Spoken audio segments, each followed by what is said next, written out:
உங்கள் தங்கம் வெள்ளி வைர நகைகளை விற்று பணம் பெற நம்பிக்கையான நிறுவனம் மேக்ஸ் கோல்ட். கால் 04454545545. தங்கம்னா காசு, அது விற்கணும்னா மேக்ஸ். பாரத பிரதமர் மோடியே சூப்பர் ஸ்டார் ரஜினிகாந்தை விமர்சனம் செய்து ஒருவேளை ஏதாவது பேசியிருந்தா கூட ரஜினிகாந்த் இப்படி ஒரு அறிக்கைலாம் விட்டுருக்க மாட்டார்ப்பா அப்படின்னு பலருடைய கருத்தும் அதுதான். எதுக்குன்னா ஆதவ அர்ஜுனா பேசுறதுக்கு ரஜினி அறிக்கை, ஆதவ அர்ஜுனா பயங்கரமாக மன்னிப்பே கேட்டார்.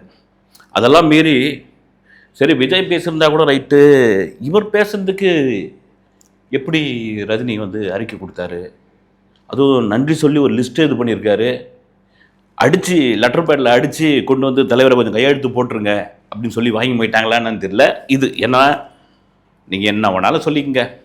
விக்ரம் பிரபு ஒரு சினிமா ஃபங்க்ஷனில் சொன்னார் பாருங்க, அது மாதிரி தான் ரஜினி சார் சொன்னார், காது கேட்காத தவளை எப்படி இருக்குமோ அது மாதிரி ஒரு வாழ்க்கை நான் வாழ்ந்துட்டேன் அப்படின்னு. அதுதான் எந்த வித விமர்சனமாக இருந்தாலும் எந்த வித தூற்றலாக இருந்தாலும் சூப்பர் ஸ்டார் ரஜினிகாந்தை பொறுத்த வரைக்கும் அந்த காது கேட்காத தவளை மாதிரி தான். என்ன வேணாலும் சொல்லிக்கா போயா, நான் என் வேலையை நான் பார்த்துட்டு போயிட்டு இருக்கேன். ஆனால் ரொம்ப சீர்னா நான் எதிர்வினை ஆற்றிடுவேன். அதெல்லாம் தாண்டி ஒரு பக்கத்துக்கு வந்தாச்சு ரஜினி. சரி ஓகே, அந்த பிரச்சனை முடிஞ்சு போச்சு. சென்னை குளத்தூரில் நடந்த அந்த தாவேக கட்சி கூட்டத்தில் ஆதவ அர்ஜுனா சொல்லிட்டாப்ல, நான் எந்தவித உள்ளழுத்தமும் உள்ள அர்த்தமும் கொண்டு அது மாதிரி நான் பேசலை ரஜினி சாரை. அதில் எந்த விதமான எதிர்மறை கருத்தும் கிடையாது. அவரை தாழ்த்தி பேசணும், அவரை தவறாக பேசணும்னு என்ன துளி கூட கிடையாது. திமுக குடும்பம், திமுக அரசு இப்படி ஒரு சதி செய்திருக்குமோ அப்படின்னு நான் அதை தான் சொன்னேன் கட்டி தவறுதலாக அது புரியப்பட்டது, என்னை மன்னிச்சிடுங்க அப்படின்னு சொல்லி அதை முடிச்சாச்சு. இதில் ரொம்ப முக்கியமான ஒரு விஷயம் என்னென்னா, தொடர்ச்சியாக தாவேக்காவில் எப்போ உங்களுக்கு 234 தொகுதிக்கும் வேட்பாளர் இருக்காங்களான்னு ஒரு கேள்வி இருந்தது. ஏன்னா அந்த விருப்பு மனு 500 ரூபாய் 1000 ரூபாய்ன்னு நினைக்கிறேன்.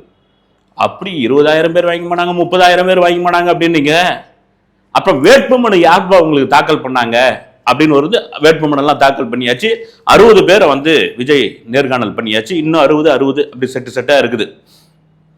எந்த கூட்டணியும் கிடையாதுங்க. 234 நாங்கள் நிற்கிறோம், பார்த்துடுறோம். செங்கோட்டையும் கூட சொல்லியிருக்காரு, சிஎம் விஜய் எங்கள் தலைவர், அவ்வளோதாங்க விடுங்க, நாங்கள் தனிச்சு தாங்க நிற்கிறோம் அப்படின்னு.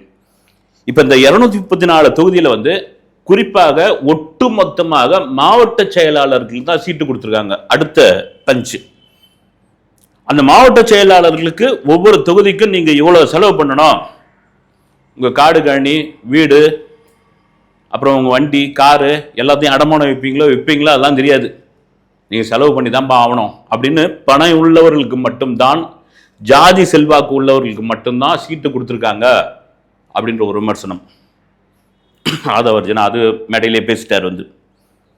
234 தொகுதிக்கான வேட்பாளர் பட்டியல் ரெடி ஆயிடுச்சு. தலைவர் நேர்காணல் பண்ணணும். இந்த 234 பேரில் 75% யாருன்னா ஆட்டோ ஓட்டுநர், மீனவர்கள், விளிம்பு நிலை மக்கள். நல்லா கேட்டுங்க, சாமானிய மக்களுக்கு தான் நாங்கள் 75% சீட்டு கொடுக்க போறோம், இதுதான் உறுதி. தொடர்ச்சியாக எங்க மேல விமர்சனம் பண்ணிக்கிட்டே இருக்கிறீங்க, நாங்கள் அந்த பாகுபாடு பணம் செல்வாக்கு இதெல்லாம் பார்க்கல, இப்படி தாங்க நாங்கள் கொடுக்க போறோம் அப்படின்னு. ஆரம்பத்திலேருந்தே தாவேக்கா மேலே ஒரு குற்றச்சாட்டு இல்லை, அது இருக்கிற விஷயம்தான். ஒரு பெரிய விழுப்புரத்தில் பிரம்மாண்டமான மாநாடு நடத்துறீங்க, அதுக்கப்புறம் ஒரு மாநாடு நடத்துறீங்க, அதுக்கப்புறம் ரோட் ஷோ பண்ணீங்க, அதுக்கப்புறம் இப்போ நிர்வாகிகள் கூட்டம் நடத்திக்கிட்டு இருக்கீங்க, போகிற இடம்லாம் அவ்வளோ கட்டுக்கடங்க அந்த கூட்டம் வருது, அப்புறமா செயற்குழு நடத்துறீங்க, பொதுக்குழு நடத்துறீங்க, கூட்டமாக நடத்திக்கிட்டு இருக்கீங்க, பரந்தூருக்கு போனீங்க. இதுக்கெல்லாம் யார் செலவு பண்ணுறதுங்க? போராட்டம் ஆர்ப்பாட்டம் கட்சியில் யார் செலவு பண்ணுறாங்க? எங்கேருந்து ஃபண்டு வருது உங்களுக்கு? முதல்ல யார் செலவு பண்ணுறாங்க?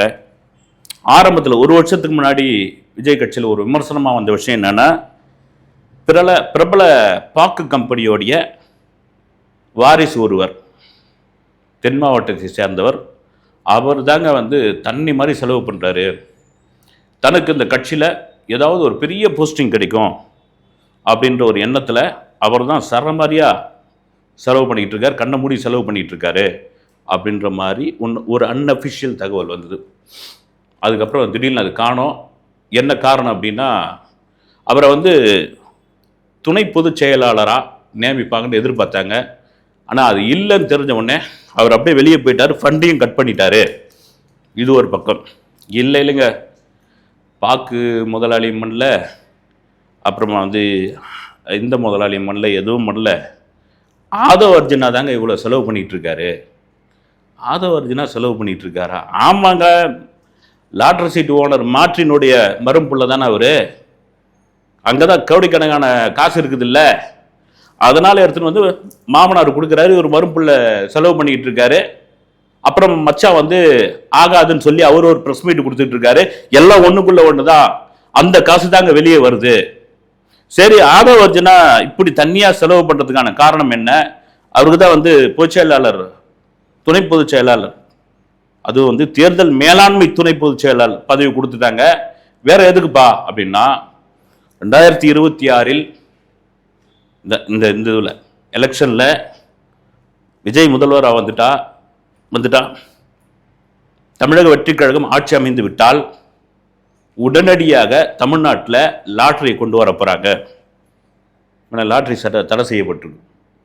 அதுக்காகத்தான் இவர் வந்து இந்த காசை சரமாரியாக செலவு பண்ணுறாரு. இன்னொரு விதம் வந்து, ஆனால் உண்மையிலே ஆதவ அர்ஜுனா வந்து அவங்க அந்த மாமனார் வீட்டுக்கும் இவருக்குமான தொடர்பையில் அவங்க மச்சான் தொடர்ந்து ப்ரெஸ் மீட் கொடுத்துட்டு இருக்காரு.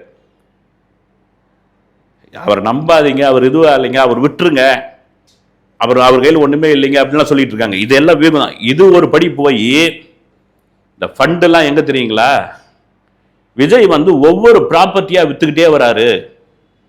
விஜய்க்கு அவ்வளோ ப்ராப்பர்ட்டி இருக்குது. சோபா கல்யாண மண்டபம், ஜேஎஸ் கல்யாண மண்டபம், அப்புறமா வந்து சென்னையிலே ஒரு 5 பெட்ரோல் பேங்க்கு, ஒரு ஷாப்பிங் காம்ப்ளெக்ஸு, அப்புறம் சென்னைக்கு அவுட்டரில் ஏக்கர் கணக்கில் நிலம், எல்லாம் சொல்கிறது தான், இவ்வளோ இருக்குது. இதில் வந்து சிலதெல்லாம் விற்று கட்சிக்கு செலவு பண்ணிகிட்டு இருக்காரு அப்படின்ற மாதிரி தகவல், அன்அஃபிஷியலான தகவல் ஓடிக்கிட்டு இருக்குது. ஆக்சுவலாக அதெல்லாம் மெயின்டைன் பண்ணுறவர் வந்து ஒரு பிரபல தயாரிப்பாளர். அவர் விஜய் வச்செல்லாம் படம் பண்ணியிருக்காரு. அதை தாண்டி அந்த சொத்துக்கள் இன்னும் எஸ்ஏசி கண்ட்ரோலில், அது விஜயோடைய தந்தை எஸ்ஏ சந்திரசேகருடைய கண்ட்ரோலில் தான் இருக்கிறது. அப்போ எங்கேருந்து தான் அந்த பணம் செலவாகுது, எங்கேருந்து தான் செலவு பண்ணுறாங்க அப்படின்னா, விஜய் சம்பாதித்த அந்த சம்பாதியத்தில் இருந்து செலவு செய்யப்படுகிறது. சரி, யார் செலவு பண்ணால் என்ன, கட்சி நடந்துக்கிட்டு இருக்குல்ல அப்படின்ற மாதிரி. இது எதுக்கு சொல்ல வராங்கன்னா, இந்த 60 பேர் நேர்காணல் பண்ணார்ல விஜய், அப்போ வந்து எல்லாருக்கிட்டையும் விஜய் சொன்னதாக ஒரு தகவல் வெளியே தான், ஆளுக்கு சொன்னது விஜய் எதை கொண்டு விஜய் அடிக்கணும் அப்படின்ற ஒரு முடிவுக்கு வந்தாச்சு. தேர்தலில் வந்து நீங்கள் குறைந்தபட்சம் ஒரு 3 கோடி ரூபா செலவு பண்ணணும், எவ்வளோ நீங்கள் வச்சுருக்கிறீங்க அப்படின்னு விஜய் கேட்டதாகவும், அவங்க வந்து இல்லைங்க 10 லட்ச ரூபா தான் இருக்குது, இல்லைங்க 12 லட்ச ரூபா தான் இருக்குதுன்னு ஒன்று விஜய் கட்டுன்னு டென்ஷன் ஆகி போய் அந்த நேர்காணலே பாதியிலே நிப்பாட்டி எல்லாரையும் அனுப்புங்க போட்டோம் அப்படின்னு சொல்லிட்டாரு.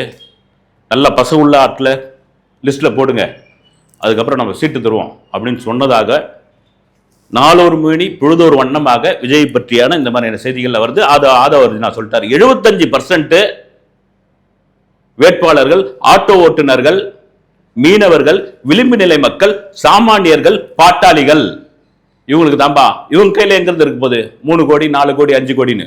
அதுக்கு முன்னாடி தேர்தல் ஆணையம் வந்து ஒரு விதிமுறை இது பண்ணிட்டாங்க. அவங்களே ஒரு இது கொடுத்துட்டாங்க, வந்து வாட்டர் பாட்டில் 7 ரூபா செலவு பண்ணணும், ஒரு சாப்பாட்டுக்கு 50 ரூபா, ஒரு ஸ்நாக்ஸுக்கு வந்து 50 ரூபா, அதில் வந்து உலர்ந்த திராட்சைகள் கொண்ட ஸ்நாக்ஸாக இருந்தால் 60 ரூபா. இந்த வாட்டி ஒரு புதுசாக ஒரு பட்டியல் போட்டிருக்காங்க.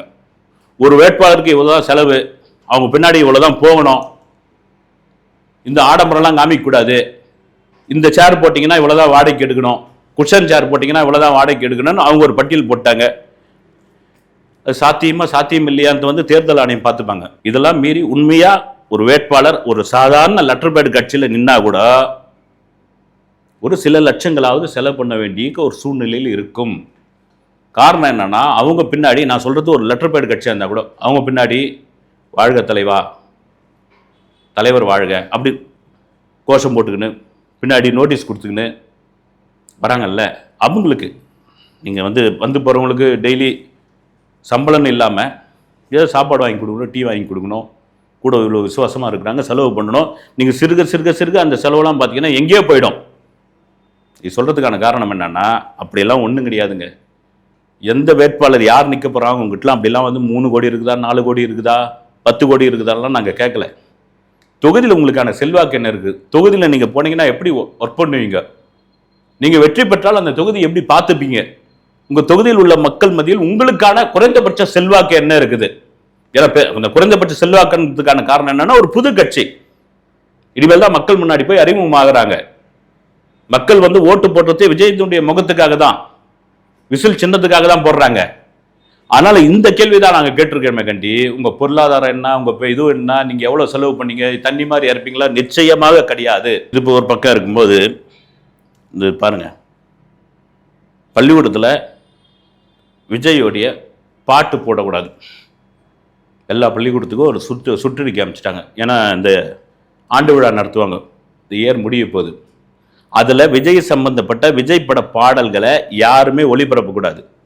இந்த பாட்டுக்கெல்லாம் ஆடுவாங்களே பிள்ளைங்கள்லாம், அது பண்ணக்கூடாது. என்ன ஏற்கனவே சேப்பாக்க ஸ்டேடியில் விசில் அடிக்கக்கூடாதுன்னு சொல்லியாச்சு. இந்த ஐபிஎல் வேறு வரப்போகுது, விசில் கண்டிப்பாக அனுமதி இருக்கா இல்லையான்னு தெரியல. வந்து சரி, சேப்பாக்க ஸ்டேடியில் விசில் அடிக்க விடல அப்படின்னா நாங்கள் மும்பை வான்கடே ஸ்டேடியத்தில் கொல்கட்டாவில் போயிட்டு அகமதாபாத்தில் போய் நாங்கள் விசில் அடிக்க ஆரம்பிக்கிறோம் அப்படின்னோம். என்ன பயன்னே தெரியல. வந்து பள்ளிக்கூடத்தில் நடக்கிற ஆண்டு விழாவுக்கு விஜய் பாட்டை வந்து நீங்கள் போடக்கூடாது, அதுக்கு டான்ஸ் ஆடக்கூடாது. ஒரு சின்ன சமயம் ஏற்கனவே கூட சொல்லியிருக்கிறேன், நான் இதை சொல்லி கூட முடிச்சிடுறேன். நான் ஏற்கனவே சொல்லியிருக்கிறேன், கேரளாவில் ஒரு பின்தங்கிய மலைவாழ் பகுதியில் உள்ள ஒரு மக்கள் ஒரு கிராமத்தில் தொடர்ச்சியாக பள்ளிக்கூடத்துக்கு வரவே இல்லை பசங்க. அங்கே இருக்கிற கலெக்டர் நேரடியாக போய் ஆய்வுக்கு போகிறாரு. போகிறப்போ ஒவ்வொரு வீடாக போய் பிடிக்கிறாரு. என்னையா உங்களுக்கு பிரச்சனை, என்னையா சோறு கூட போடுறோம், நீ என்னையா வரமாட்டேன்றீங்க அப்படின் பொழுது அங்கிருந்து அந்த மாணவர்கள் மாணவிகள் சொன்ன தகவல் என்னன்னா, பெரிய அதிர்ச்சி ஆயிடுச்சு அந்த கலெக்டருக்கு. என்னன்னா, எங்களுக்கு வந்து விஜய் படத்தை வந்து டிவியில் போட்டு காமிப்பீங்களா, நாங்கள் வந்து பள்ளிக்கூடம் வரோம் அப்படின்னு. அப்படி ஒரு கிராமமே விஜயோடைய ரசிகர்களாக இருந்தது. இது உண்மை. நீங்கள் செய்தி இருந்தால் கிராஸ் செக் பண்ணிங்க போயிட்டு. அதே மாதிரி ஸ்கூலில் வந்து டெக்கு வாயின் வந்து பிளேயர் வாயின் வந்து போட்டு அதுக்கப்புறம் பாடம் நடத்தியிருக்காங்க. இதை விட வேற என்ன வேறுங்க? விஜய் மீது உள்ள அந்த வன்மத்தில் அடின்னு அடிக்க பார்க்குறாங்க. அதையெல்லாம் மீறி விஜய் என்ற அந்த ஒரு மனிதன் எழுச்சியாக போகிறார் என்பதில் மாற்று கருத்து இல்லவே இல்லை. அடுத்த வீடியோவில் சந்திக்கிறேன். நன்றி.